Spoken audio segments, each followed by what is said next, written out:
everybody, welcome back to the channel, which is now called Fragrant King. Yeah, I changed the name and I forgot to mention it in the last video, sorry. Plus that last video was kind of impromptu. I filmed in my window and I was just trying to throw together a video. So yes, I have changed my YouTube to what everything else is, Fragrant King. No more fragrance collection.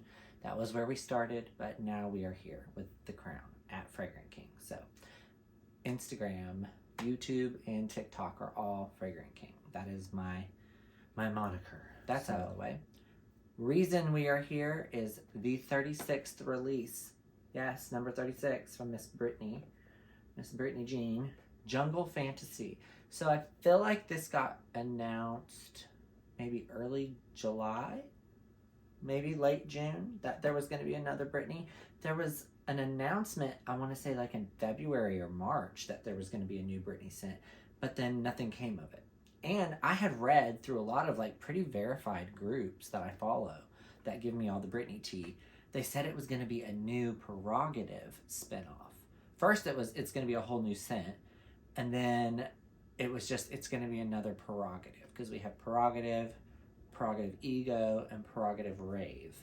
But as you see, it's another fantasy, which I've also been told that there's going to be like 30 to 40 more fantasies, which I think is just absolutely insane. But hey, so fantasy, jungle, fantasy, whatever, here it is. This is the bottle. It's actually really pretty. Before we get into the review of the scent, I absolutely love the bottle. When we got to see the packaging, which is this kind of iridescent pink jungle vibe with the bottle, I was really excited just by the pictures. And then when I saw the bottle, I thought, ooh, okay. So it is more of like a deep dark green here, and it goes to more like a lime yellowy green here. You've got the hot pinky purple and then a green top. I wish this is a different color. I wish it was like a solid green. I wish they had taken this dark emerald green and put up here. This lime green, I just would have liked a darker green color. But I do love the bottle. A lot of people are saying it's very reminiscent of the very first fantasy bottle, which was a lime green rhinestone with, you know, all the pink like this.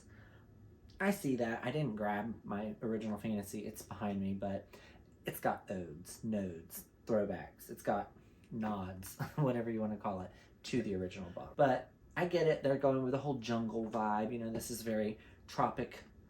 I like it. It's another Eau de Toilette. I always buy the 3.4 fluid ounces. I will say, I also wish they would change the color of the atomizer. I get that they're almost all the time silver, but like here I have Naked Fantasy. Here I have Maui. No, this is Blissful Fantasy, not Maui. Sorry, this is Blissful. But see, Blissful had this gold top and it has a gold sprayer. So I feel like they could have put a gold sprayer on it. But same thing with Blissful. I wish the top, which is clear and looks awful, had been like a really dark amber orange. Just some bottle design ideas. And that is something that I will touch on later in this video. We're going to do the discussion of the scent, if that's what you are here for. If you want to hear my discussion about the bottle and packaging, because there's some issues, stick around. But if you just want to hear the review on the fragrance, here we go. So Jungle Fantasy is another Eau de Toilette, like I said. It is composed primarily of ozonic, aquatic, fruity, floral notes. I was just grabbing the box and moving it. But the notes are violet leaf, water lily, cupcake, tonka bean. Then it has gardenia, gustavia flower, and it has yuzu, Y-U-Z-U. I guess that's like a fruit. So the watermelon, the yuzu, Y-U-Z-U, or yuzu, and I feel like it was the violet leaf are the top notes. Your bottom notes are cupcake and tonka bean. And then your gardenia, your tuberose, your water lily, those are heavy in the middle. So when I got this and I sprayed it, I'm going to spray it on me. I haven't really worn anything today. When I got this, I immediately don't really get watermelon. To me, watermelon is a way more juicy, fragrant vibe. It's there a little bit, but it's very light. So the watermelon, which is attracting a lot of the people, this is not a watermelon scent. To me, it's a really clean, synthetic, fruity floral. The fruitiness is very light. It's that fresh, but it is honestly really, really floral. It's also very synthetic. And I say synthetic as in, some people would call synthetic a negative thing. It's not necessarily a bad thing, but it does mean it gives off like a cheapy, fakey vibe. I have not sprayed it on paper. Ever since I've got it, I've just worn it. It doesn't smell good on paper. I personally love gardenia. Gardenia is one of my favorite fragrance notes and one of my favorite florals. I don't get a ton of gardenia in this. I get just kind of simple, cheapy smelling florals. And I mean, it could be the Gustavia or the Uzu, but I don't really know what those smell like. I get kind of like a violet lily gardenia. The lily is very prominent, but it's almost acidic. That lily is a little bold. It's a little acidic. Not a bad thing, but it is biting, which makes me think of like really cheap hairsprays. On my Instagram, I referred to it like Aquanet, but make it watermelon, or Aquanet, but make it like lily, or even not so much Aquanet, just even White Rain. You remember White Rain, that really cheap hairspray? How it has that really like alcohol, like weird high screechy scent. This kind of reminds me of that. I still like it. I don't think it's bad. It warms down a lot better than when it starts out. When it warms down a little bit on your skin and it kind of settles, you get more of that tonka and that cupcake. I, in the evening, for some reason, managed to get more tonka and cupcake out of it. I get like a really sweet cupcake. My baby interrupted, sorry. This is Gizmo, for those of you that don't know. He is our newest puppy. We've had him for just a hair over a year. He wanted to come up. He says, I give it a 7 out of 10. 7 out of 10, right? Little Giz. So anyways, overall, I give it a 7 out of 10, just like Gizmo did. I don't think it's bad. It's definitely not the best. It is nowhere near as good as Blissful Fantasy. This is probably one of her best releases in years. They look really cute together. Naked Fantasy was the most recent review and the most recent release. This was not that still great. My favorite will always be Midnight Fantasy, but nothing tops this. It's just so good. It's so different. But they're all different. And it's funny because I have 4 fantasies here, and you know, they are totally different. These are kind of familiar, fruity florals. These are kind of more gourmandy, candied florals and sweet. So I think that she's really good at making sweet florals, but there are definitely some Britneys that knock it out of the park. This is not one of them. It is definitely a solid release. It's pretty. It can easily be layered with body sprays or other fragrances. One of the things I'm really excited to do a combo with is Dolce & Gabbana's L'Imperatrice, or L'Imperatrice, however you say it. But that one is one of my favorite, most true blue, authentic watermelon fragrances, and I think this will just accentuate that. That's my review of Jungle Fantasy as far as the discussion of scent. Again, if you want to hear more, stay tuned because I'm about to cut and we're going to discuss the bottle and some issues with the packaging. So if you're interested in that, keep watching. If not, peace out. See you in the next video.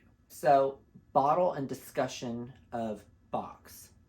Box came, I like the little like iridescent pieces. That didn't really bother me, but when I got my box, I ordered this, by the way, from Amazon. I pre-ordered it instantly once I saw that it was up. So the mid to early part of July, I was watching it. I did not order it from BS Avenue, which ships from overseas and charges you an ass ton more than you should.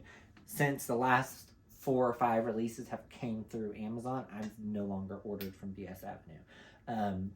They charge too much for shipping and they charge too much for the fragrance, because this was $30. This was probably the cheapest Britney I've gotten in a while for the full 3.3 fluid ounce. I will say it was $33.21 originally, but then when my bottle actually shipped, they lowered the price to $30. So I'm not mad about that. I like the refund. I keep catching hints of it. And I will say, like I said, it's nice. It's a pretty scent. The thing that threw me is when I got mine, which I got again from Amazon, my box had been beat up, fully wrapped, but my box was, there's big crease marks here, a big huge dent here in the box. The top of mine has this big crease. And then when I had it in my hand, it sounded all wobbly. When you open the box inside there, there's these like little places for it. My bottle was like this, like sideways. This was loose, and it was just like half-assed. That's what it sounded like when I got it. So of course I took it out and I had to put my lid on. And the first thing that I noticed is around here, this is actually about to break off. Actually, I could probably break it off, but this was broken loose. Like I can peel that off there. This is a piece of the plastic. So as you see, it is damaged. So these little pieces of the plastic, what used to be Swarovski crystals, came damaged. So I don't know what happened, if it just got thrown around in packing. It's also rubbed off here and here. And I feel like, yes, right here, you're not gonna be able to see this in the video, but right here is a very tiny like glue mark or just scratch on the glass. So I was a little aggravated that my bottle was beat up, because I typically keep my perfumes in perfect condition in my bottles. And I save all my boxes. So my box, not destroyed, but it was a little beat up. And it just seemed chintzier. Even though it had this iridescent vibe right here, I was like, okay. And who really cares about a box, right? But if you're a collector, you do. And I raved about how the packaging on this and the bottle itself were more beefed up and seemed more secure. This does not feel anywhere like this does. It's funny because this scent is much better. This scent sucks, but this bottle's nicer. All of these Swarovski crystals are perfectly aligned in the indentions. These are all lopsided. Like some of them are completely outside of the little dent. Like this one is just chilling all the way over here. The dent is right here. So it just looks cheaply put together, where this one didn't. And I will also say this clasped better to the top. This does not. It's just loose. So again, the silver atomizer. However, this atomizer sprays nice, good, even spray. This atomizer, which looks different, doesn't spray as good, which was one of my complaints about it. It's not bad, but it's a little loose. However, all of this is thicker and more beefed up and feels more secure, as does the bottle. This feels cheaper. So, I don't know. I feel like maybe that's just me. Maybe whoever got their bottle, theirs feels better. But I just feel differences. Like this glass feels cheaper. This feels heavier. And granted, this has more in it, so it should feel heavier. But the biggest thing, though, that I caught, and all of you Britney fans of her fragrances will notice this, what's missing from the bottom? It's just a cheap little piece of plastic. Most people would say, okay, whatever, that's just the sticker on the bottom of the bottle. Nope. Every Britney Spears fragrance on the bottom has the label with the name of the fragrance. Like this, Naked Fantasy, Britney Spears, Eau de Toilette, larger font, bigger. It's kind of like their thing, is the font. This one does not. And I thought, well, maybe it's just that one. Nope, Blissful Fantasy, it has it on the bottom too. I went all the way back to an original Midnight Fantasy, a full stamp. Like, this is actually dark. I even looked at Glitter Fantasy, and Glitter Fantasy has like a really pretty pink label on the bottom with the word glitter in pink and in cursive. However, what you're seeing on the bottom of Island Fantasy, which I think is just them cheapening out, is what you see on the bottom of Cosmic Radiance and on the bottom of VIP Private Show. This is more of a recenter release, you know, not 10 plus years. This is an older release. But the majority of at least the fantasies, in fact, every single fantasy has a stamp on the bottom. This is the first fantasy that does not. I'm a little disappointed with that. I hope that doesn't mean that they're just pumping out releases to pump out releases, although this came out in like November, and this didn't come out until August, September almost, but you know, August, and it's still being pushed back by people. A lot of people say that they've ordered it and they keep getting delays from Amazon. I got 2 delays before I got it. I finally pre-ordered it on the 20th and then got it like the 7th or 8th of August. So, I don't know what's up with this. I feel like it's a little aggravating that this got a cheap label. I feel like this could have got a really cute, like, pink label with green lettering. But they cheapened out and gave me this. Biggest reason I also wanted to discuss this, does your bottle look like that? Does your bottle have the cheap bottom? If so, we're the same. If you have something different, I want to see it. But that's really all I have to say about Jungle Fantasy. If you stuck through the whole video, thank you. If you picked and chose, that's fine too. But I do appreciate you guys always tuning in. I know a lot of people come to me for my reviews on Britney fragrances because that's my thing. I love my Britney. But again, good release, not the best release. Do you need it? Probably not. If you're a collector, of course you have to have it. But this is not a good intro to the Britney world unless you're just really into the bottle. In the next video, if you have any questions or any comments, again, put them below and I'll see you next time. Thank you. Bye.